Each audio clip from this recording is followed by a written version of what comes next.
Hi, welcome to the latest edition of About Everything. My name is Shane Laidlaw. I'm on the Restaurants and Consumer Staples team here at Hedgeye. Today I'm joined by our Demography sector head, Neil Howe. Neil, you just published a great piece on Hedgeye.com called When Less is More, which effectively says that consumers, more specifically millennial consumers, like having less options, and in turn, brands brands with simple offerings are benefiting from that. Can you explain your thesis a little further? Well, it's millennials are leading it, but what often happens is when the entire society is changing its tastes, it's the coming of age generation that's often in the lead. That's what happened in the late 60s and 70s when young boomers were kind of introducing new social trends, and it's happening today with millennials, although in a very different direction. You think about it, over the last half century, really ever since the 50s, certainly since the 60s, America has had this growing love affair with choice. And I think we all recall, many of us today, at how it blossomed in the 1980s with super malls and mega marts and big box retails. And by the 1990s, you could have it your way, right? Perfect Gen X slogan, have it your way. Even if it meant choosing your way through thousands of sizes, colors, tastes, and styles. What we're seeing now, I think, is something interesting, a certain exhaustion with choice. And you look at Starbucks, I think the latest calculation is you can get 87,000 different beverage blends. But if you look, for instance, at what's going on in grocery stores, and this is sort of a very interesting data series maintained by a producer group here. In 1975, we had about 10,000, it was the mean number of products in grocery stores, and we saw the constant growth up until around the time of the Great Recession, and now it's kind of plateauing, and actually over the 2013 and 2014 has begun to drop a little bit. But we see other things going on here, and this is just worth reviewing some of these trends. Last year, Walmart reduced its average number of store displays by 15%. Tesco has slashed its inventory by 30%. Glidden, which produces paints, thinned its color palette from 1,000 to 282. So if you want exactly that color, I don't know, you'll have to go blend them yourself or something. Procter & Gamble reduced the range of its Head & Shoulders shampoos by nearly half, and in fact, P&G is doing that with a number of other brand categories as well. We begin to see, in other words, a growing realization that less is more, and that to some extent, consumers want brands which actually take a little bit more of I hate to say a paternalistic view, but a more proactive view, and actually thinning choice and take responsibility for actually choosing the best thing for its customer. One way I like to illustrate this is just think about a number of brand contrasts today, and think about the fact that simplicity, not choice, is the hallmark of a cutting-edge brand today. And by contrast, a clutter of endless choices, which used to be what all Americans wanted, is now a symptom of a troubled brand. I mean, think of a few of these here, right? Think of Chipotle versus McDonald's.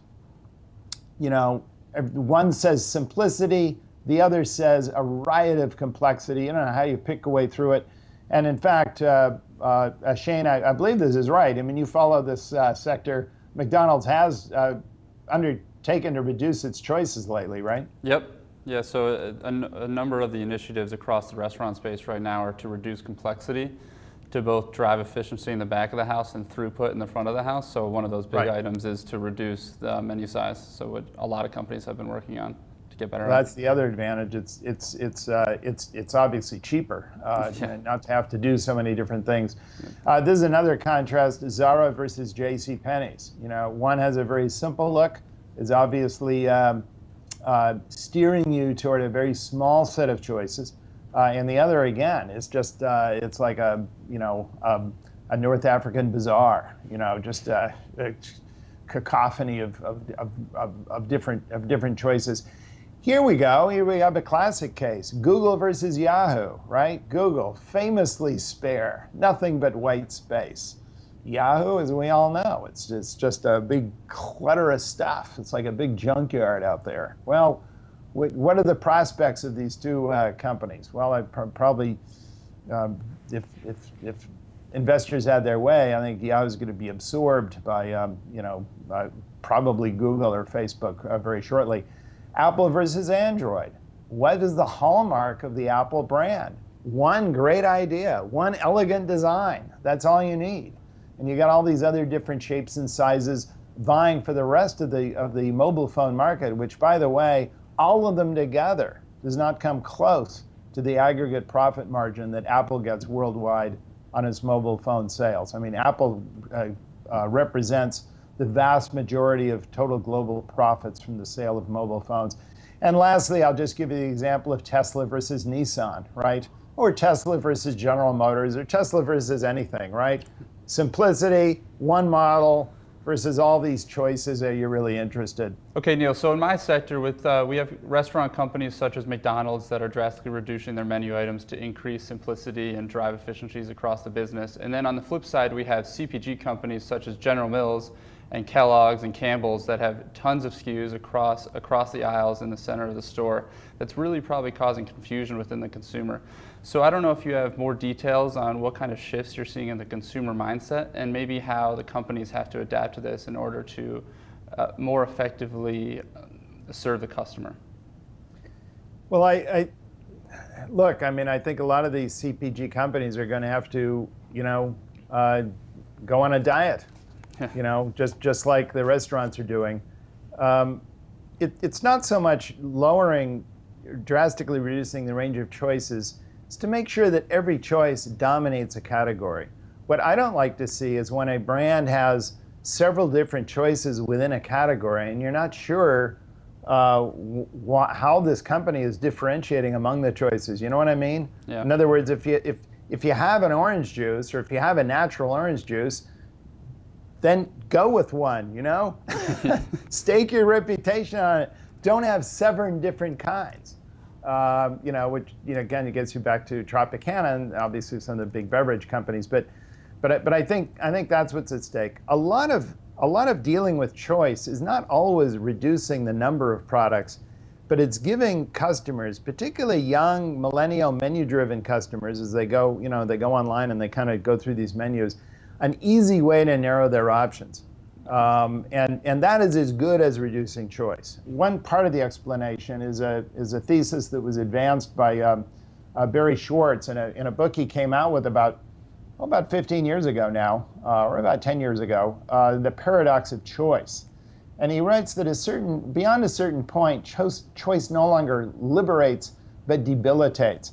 Now, in Schwartz's book, he has a number of social science experiments. And one of the most famous one is offering 15 different types of jam in a supermarket, right, to get people interested in choosing the jam.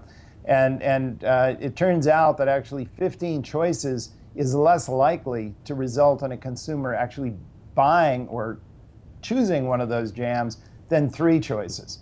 So that was sort of the famous conclusion of this book. You actually narrow the choices, you actually increase your likelihood of actually getting the consumer to make a choice. And ultimately, I think his thesis is that when choices build up, consumers are bogged down. The average American now makes 70 choices a day. Should we spend so much time worrying about what to order from Starbucks? And you see this a lot among other projects. I think Schwartz also cites studies showing that 401ks using the default option is much more likely to get an affirmative response from workers when they know that their employer is actually endorsing a single, simple choice rather than forcing them to go through all their own choices. So you referenced an interesting stat that the average American makes 70 decisions a day. So do you think that this is a way for consumers to save time, or do they have more trust in the expertise in companies to pick the best options for them? How do they get those number of choices down? Well, admittedly, that's kind of an arbitrary number. Yeah. It's interesting. Our attentive mind, our conscious mind, can only focus on one thing at a time, which is what makes genuine multitasking a complete illusion. No one can really multitask. What we do is we learn something well enough that we don't have to pay attention to it, right? That's how you can chew and eat in the same time, and you can drive and hold a discussion on philosophy at the same time. One thing becomes learned and habitual. I think what they mean is choices that you have to arrest everything else and actually have to give conscious thought to. And I think that's what people ought to be doing, is relieving that necessity. That is scarce real estate. The minutes of the day when your conscious mind, which can only do one thing at a time, has to stop and really deliberate over something. Barry Schwartz makes an interesting distinction, which I think works in all this. He distinguishes between optimizers and satisficers. So he says an optimizer is someone who's always looking to optimize the choice. So here's someone who, they want someone to mow their lawn, and they have to call 15 different people and make every possible choice, and they keep going back and forth, right, wanting to optimize. A satisficer is someone who says, if they can get it this good, even the first guy I call, I'm okay with that, right? Decision made, I'm not going to think about it anymore. Interesting. And I think we're moving toward, and I see millennials definitely in the forefront of that trend. I think millennials, compared to their parents, often say, I'm just satisfied with that. That's good for me. You put my money into a target date fund, you get all the algorithms, they got some really smart people who figured it out. That's it. I don't need anything more than that, right? So yeah, that's good enough, right? Do other things with my life, right? Yeah. So what companies and brands in particular would you highlight as really doing a good job at simplifying their business? I know you put Tesla and Chipotle out there, but are there other ones out there that you would really say are like the gold standard of doing this properly? I'd put them in two categories. I'd put one category of a brand is the brand itself stands for simplicity, right? And I would put Tesla, Google, and Apple in that category. Clean, simple. Everyone thinks of them as just one window, one choice, one elegant something, and I think that's the home run, right? Because that truly cleans up your life and gets rid of the clutter. I would say the other category is more in the lines of organizing decisions which are inherently complex. Amazon is a good example. Obviously, Amazon, the whole brand means an infinitude of choices, right? The infinite shelf of consumer packaged goods. So how do you simplify if you're Amazon? Well, then it's all a question of providing the right menu-driven algorithms which enable you very quickly to hone in on what you want. And I think Amazon probably has worked on that more than any other brand, how to get there. I do know that improving Windows and actually having learning algorithms that sort of learn how people make their choices and streamline that process is something which is really big now in e-tailers. And I think that's I think that's the name of the game. If you have to have a lot of choices, make it really simple to get to just the choices that you're interested in. So can you just explain what FOMO is, besides the obvious definition, and how it impacts the way millennials shop or consume? Well, of course, FOMO, fear of missing out, and that's one of those acronyms that's probably on the 5 biggest millennial all-time list of favorites, right? Yeah. And this is the sort of specter that haunts millennials, right? If I make a choice on Tinder. Make a choice on buying a house. You don't want to swipe the wrong way. You're right. And if I make the wrong choice, as soon as you make a commitment, you suddenly have all these feelings come over you. Oh my God, all of the other wonderful options I might have ruled out, right? And I think this is particularly heightened today because all the other options are constantly in front of you, and they seem so effortless, right? To go back and rethink those options. And I think millennials very much are often paralyzed into indecision, and they want tools. They want people around them, their employers, the brands they choose, to help them get around FOMO and to feel comfortable with committing to something without agonizing over it endlessly. That allows them to kind of move ahead in their life. Neil, you mentioned generational change as a driver to this thesis. Can you expand on your thought more on what exactly was happening? Well, I think a lot of the love affair we've had with choice, for so many decades after World War II, and the growing aversion we're beginning to see, or going in a new direction on choice, reflects very strong generational currents. One thing you have to remember is that the World War II generation built the American high, right, in the 50s and early 60s, and it was a world in which everything ran really well. It was sort of Pleasantville. But there weren't many choices, right? Everyone wanted to keep up with the Joneses. You kind of had to buy this kind of car and this kind of house, and you had to dress this way. And what happened was that boomers came of age in the late 60s and 70s and really broke that into smithereens, right? Suddenly creating this huge new freedom for lifestyle choices.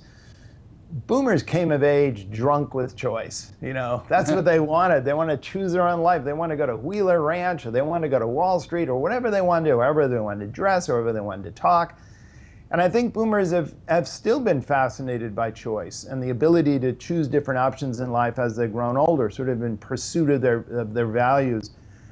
And I think likewise, Gen X, who grew up in the 70s and 80s, were survivors, kind of left alone, latchkey kids, and choice to them was survival. You couldn't trust your family, you couldn't trust big institutions, you needed choice to be able to just make things happen, right, to get by. Free agency became huge in the 1980s, with the generation, the early Xers that came of age with Reagan, and then later on in the 1990s, everything was about you, right?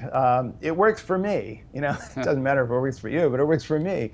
And what that meant was, I have the choices to do whatever I want. And I think the rise of matrix organizations in the workplace as well, that allowed people to sort of build their own careers at their own pace, again, constantly making their own professional choices within the places where they worked.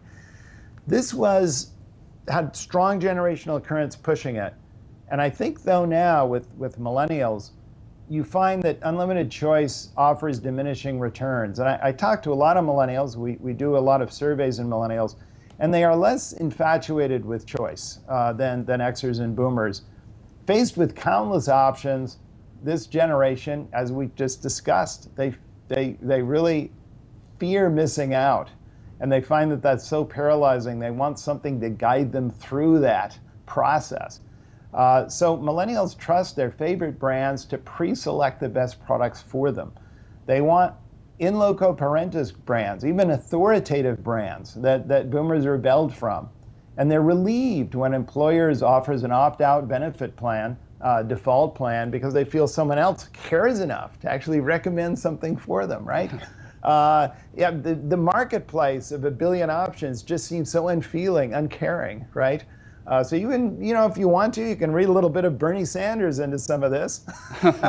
We go on there. One size fits all, single payer. But I think, I think you have to look at it sympathetically. This is a generation that wants to move beyond paralysis of FOMO, paralysis of excess choice, and create a world which is friendly, sociable, where everyone has certain common options that they're all fine with. A generation that satisfies us a little more, maybe spends time optimizing a little bit less. And I kind of think that's where we are today. Yeah, that's great. And then just more about the matrix in the workplace. So you have all these different probably 3 generations working together right now. Right. So how is that evolving? And I know I used to work at a big organization as well prior to Hedgeye. And there was always an issue as you start to work your way up the ladder, who you have to talk to, and each person thinks about it in a different way. So how is this evolving as more millennials get into the workplace and the boomers get a little older? Well, that's a whole different subject. But should we spend 15 minutes on that sometime? It's dramatically different. Yeah. But among the many things that you find with millennials is that they want career prefixed, established career paths with benchmarks along the way, so they know exactly where they are on that path. They want constant feedback as to how they're performing along that way. And the whole idea of a wide open professional environment where you kind of just make your own choices and invent yourself as you go along absolutely terrifies them. I'm telling you, terrifies millennials. And even to the extent that professions that are largely self-driven and self-rewarded, using a lot of incentives for sort of individual performance, like sales, is one that millennials have a lot of problems with. And they're much more comfortable working in groups in a very clear structure with a lot of idea of exactly where they're going. And again, you could say this is relevant on the discussion of choice because it kind of removes, right, a lot of all the choices of super success and super failure, which older generations are perfectly welcome, perfectly okay embracing. All right, well, thank you all for joining us for another edition of About Everything, and we'll see you here next time.